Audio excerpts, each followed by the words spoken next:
বাচ্চাকে বাড়িতে নিয়ে বসে পড়েছো? হ্যাঁ, তো কি হয়েছে? বাইরে কি ঠান্ডা বলতো, আর বাচ্চাটাকে নিয়ে আছে। আরে তাই বলে একটা অজানা মানুষ, চেনো না জানো না, জায়গা থেকে বাড়ির ভিতরে এনে বসে পড়বে? আমি দেখছি তো, আমি দেখে নেব, তুই যা ভেতরে যা। আজব মানুষ।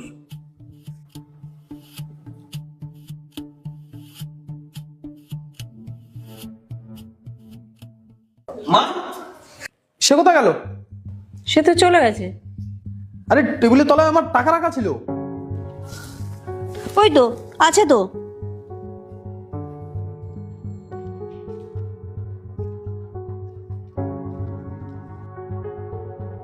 5,000?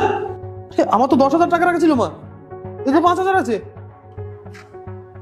দিলে তো 5,000 টাকা লোকসান করে দিলে তো।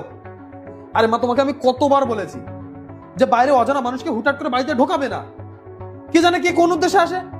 নিয়ে গেল তো 5,000 টাকা।